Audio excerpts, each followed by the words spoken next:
Continuing to track Erin, we look live over Atlantic Beach, Florida. Beautiful start to the morning. However, the threat is in the water. Hurricane Erin projected to miss the East Coast as far as the landfall is concerned, but that doesn't mean the impacts are far away from land. Now, Erin continues to move up to the north. When you look at that, it looks calm, but we are talking about life-threatening coastal conditions up and down the eastern seaboard, and that does include beach erosion, strong, dangerous rip currents, as well as some large swells in the mix.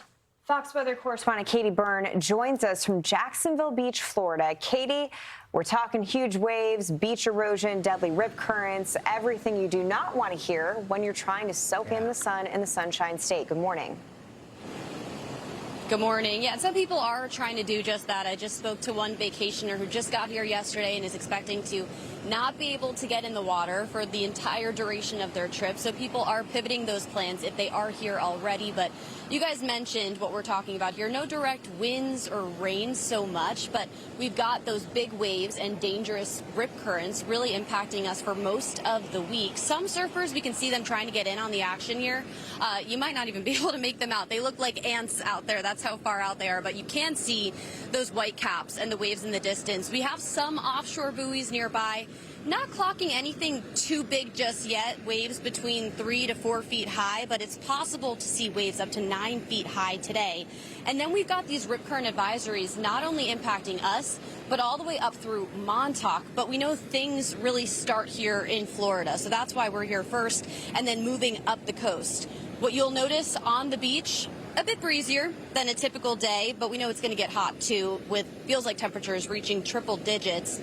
I did speak with the mayor here of Jacksonville Beach, who said they're very fortunate to have a very well-established dune system that comes back quickly when things settle down, even if they do see some erosion. So you can see we have a big wide beach here that separates all of that waterfront property and those people who are staying in those homes or businesses from the water.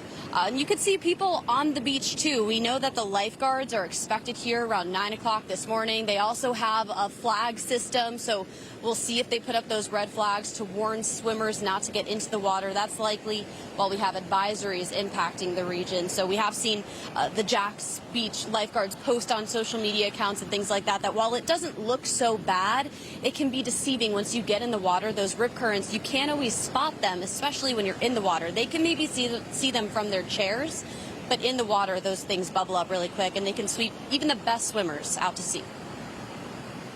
Now, Katie, a lot of kids in Florida already back in school, but Florida, a big spot for vacationers. In fact, the Northeast schools are still on summer vacay. What's the concern for tourists that kind of show up, they're trying to get in their beach vacation, and they're met with these conditions? Well, one woman I just met, she's visiting here from St. Louis, so not even the Northeast, but the Midwest. She's made her way here. She's talking about how she is monitoring those conditions. She's checking her phone. She's watching the news because she knew about these impacts coming from Erin. But what she didn't expect was to feel impacts from a hurricane that's so far out to sea.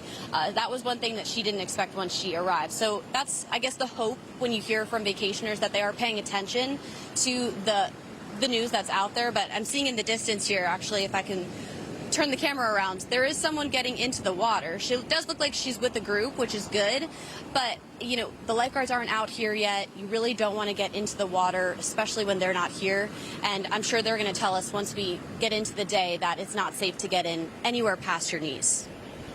Yeah, I would agree. I mean, it's just not worth the risk. Rip currents are always an issue for Florida, let alone when you have a massive hurricane that close to the shoreline. Fox Weather Correspondent Katie Byrne, thank you so much for the update out of Jacksonville Beach, Florida this morning.